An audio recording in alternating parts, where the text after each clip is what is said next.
Sunday, but do you learn more from these type of games than maybe giving teams an absolute toweling? Yeah, great game of cricket. I thought all credit to Nepal. They played really well, pushed us really close, and were favourites for some of that chase, I would say. And I think in T20 World Cups, T20 cricket generally the games are closer. There's less possibilities. Obviously, one or two players can win games for their side on the day, so I think you're going to see some close games of cricket. And ultimately, we found a way to win, which is the most important thing. But do you learn more as a side in those close games and knowing you can hold your nerve than like I say, a wide victory by a wide margin? A little bit. But we've been playing some good T20 cricket for a little while now. We had a good series in Sri Lanka before this, and going back in the previous 12 months, we've learnt plenty as a side, playing different games and in different conditions, different styles of T20 cricket. Tournament cricket is a bit different. Obviously, the consequences are different. So, learning how to manage those emotions and how to, the cricket is the same, but obviously the consequences and the pressures of that are then different. So, if you can hold your nerve and manage to still execute skills, knowing that the consequences are different, that's probably a good learning, for the group that we can do that. And obviously, we saw Baz with a walkie-talkie up in the dressing room there, relaying instructions down to the subfielders who relate to you guys. Is this a sign that he's taking a more of a hands-on approach now? I think he's had those walkie-talkies for a while, to be fair. The communication from top to bottom has always been really good in the group. I think, Baz can sit with his feet up and his sunglasses on and look very relaxed, but he's as sharp a coach as I've ever worked with. He doesn't miss a beat. Obviously a really successful captain, so he's got lots of great messages and knowledge and stuff to pass on to all the players, and his relationship with Harry Brook, I think, has been a great one for this team. They're a really close pair. They see the game in a similar way and also challenge each other, and I think more so for cricket in general, actually, to be coaches getting more involved in real time in the cricket. I played in the IPL at Gujarat, where Ashish Nehra is very active on the boundary rope, and it seems like cricket, we're this kind of sport where we are still a bit behind maybe in that area, where you look at other sports where managers and coaches, you think of rugby running messages on and plays like that, so maybe that will come more and more into cricket.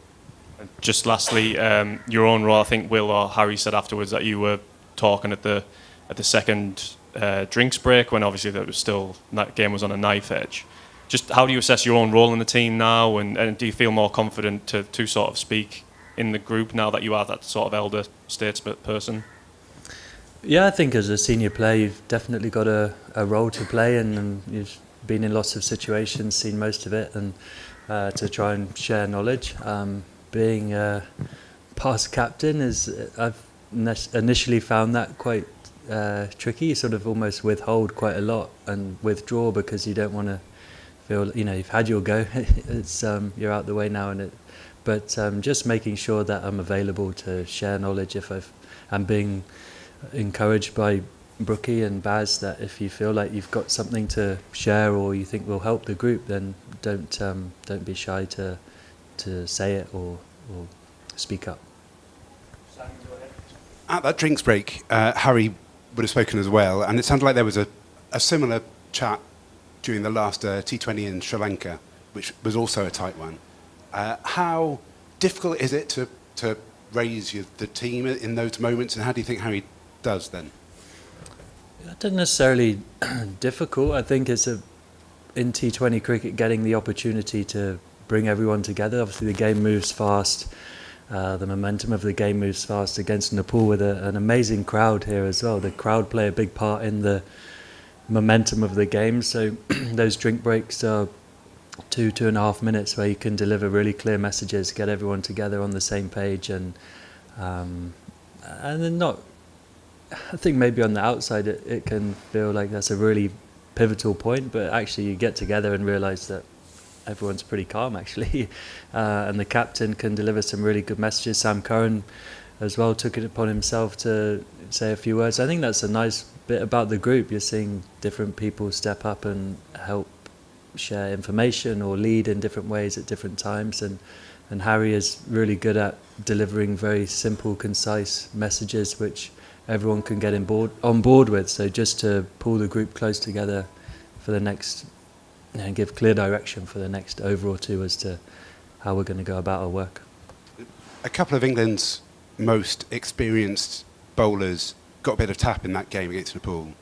And you'd have had it as well as an experienced batter if you feel that you haven't executed on an occasion. How easy is it to put that behind you and just take the next game, like not have it hang over you when you next? Yeah, pretty easy, to be honest. I think we're all accepting of how T20 cricket works. You're chasing 180, you know the batters are going to come after you and be aggressive. And I thought, credit to the Nepal guys, I thought they played really, really well. They ran between the wickets well, they found the boundary when they needed to. And experienced players, I think you're talking about Jofra and Adil in that case, have seen it all before, right? And they're not immune to people playing well against them. That's allowed.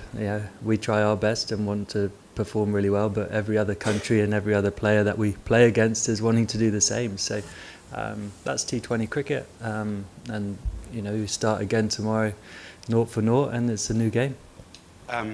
Just lastly, were you surprised at all in the surface that was prepared for not just you but for India the previous day, how it behaved, how hard it was at times, and are you expecting something significantly different for tomorrow?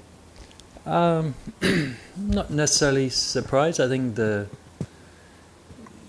can have good bounce here, and the red soil can get a bit of spin. It was a little bit tacky, the wicket. I think playing at 3 o'clock was interesting, sort of working out, would the wicket improve or would it get worse, or maybe a used wicket obviously, but generally here coming into the evening games, batting second can be an advantage. Obviously we play a night game against the West Indies, so the conditions probably won't change as much. That 3 o'clock into 5-6 o'clock I think is quite a tricky period, but that's the beauty of the game of cricket, is you've got to turn up, read the conditions as quickly as you can and adapt and play.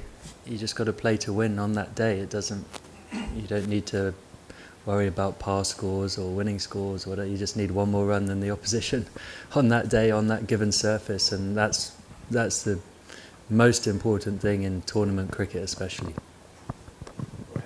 Hi Jos.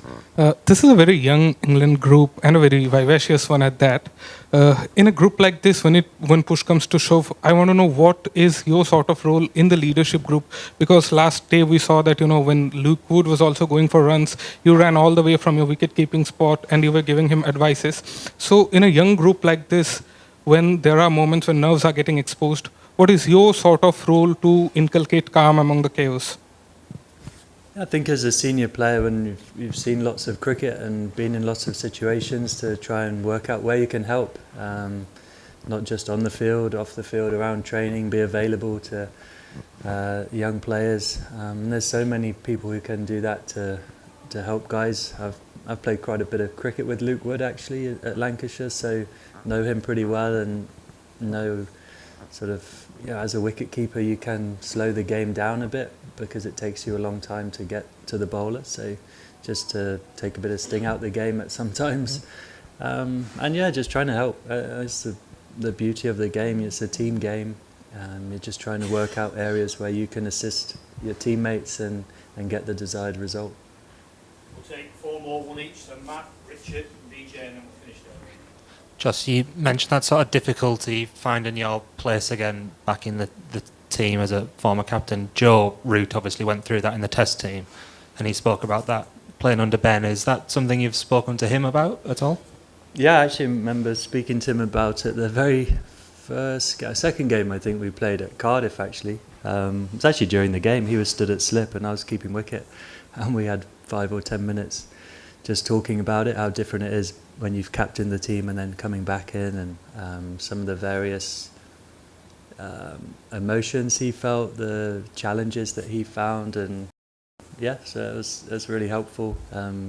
Joe's someone I've played a lot of cricket with and a good friend, so it's nice to just sort of compare notes. And And just on Adil in particular, I think the other day was first time in 20-odd T20s he hadn't taken a wicket. You've played with him for a long time as well. How would he deal with that afterwards? I sense by the smile he won't think about it too deeply. I don't think he'll be too bothered. He's a great bowler. He's been a great bowler for a long time, but great bowlers can, the opposition need to find a way to deal with those bowlers, and they attacked him and played him really well. But he's been brilliant for a long time, and it's part of team play, right? If the other bowlers picked up where Liam Dawson and Adil were really key, crucial pair, and Liam bowled fantastically well, Sam Curran bowled fantastically well when needed. So it's a group effort, it's a team thing, and Adil is someone that we know we always expect a lot of, but it's cricket, and T20 cricket especially. You're going to have days like that. Richard, BJ. Josh, you had a lot of success personally in India over your career, but last year's T20 series was quite different, quite painful series in terms of the result. Did you learn things from that series, however, that you think will have transformed themselves in what you can do in Sri Lanka and will hold you in good stead here? Is there anything you learned about what you might be doing wrong last year, or what was there any sort of learnings from that? Definite learnings. I think obviously playing against India, and India is a great challenge, a tough challenge for anyone, so you're always going to learn things from that. I think probably I would say, we attacked with pace a lot at that tour, and I think you see on these grounds pace isn't like the only thing, especially in international cricket, right? People are used to playing fast bowling. It's not like it's a given that will be successful. It's about skill and execution, and obviously in that tour we had some exceptionally fast bowlers, Mark Wood, Jofra, Bryden Castle was there, but it was clear that just pace isn't the only answer, and I just look at the side we have at the moment. It's a nicely balanced bowling attack. If you need a lot of spin, there's a lot of spin overs in the group. If you need pace, it's there. If you need nous and skill and slow balls, it's there. So I think that's we've got a nice balanced attack, and not just sort of all out trying to blow teams away with pace. BJ. Jos, before the start of the World Cup, the talk was 250, 300. That was the buzzword. Even your captain in the pre-tournament PC, he said that 300 could be a possibility. So, given what has happened so far, we have seen more low scores than high scores. First thing, are you kind of disappointed with the pitches? And secondly, do you see there is a kind of effort somewhere to make it a challenging pitches, so that more difficult the pitches, more level is the playing field between number 3 ranked you and USA number 16, or India 1 and USA 18, and you were 16 with Nepal, so like that. Yeah, I think 300 and 250, they're kind of outliers anyway, still in the game. They're not that common. They are more common than they have been, but it's not like every game is a game like that.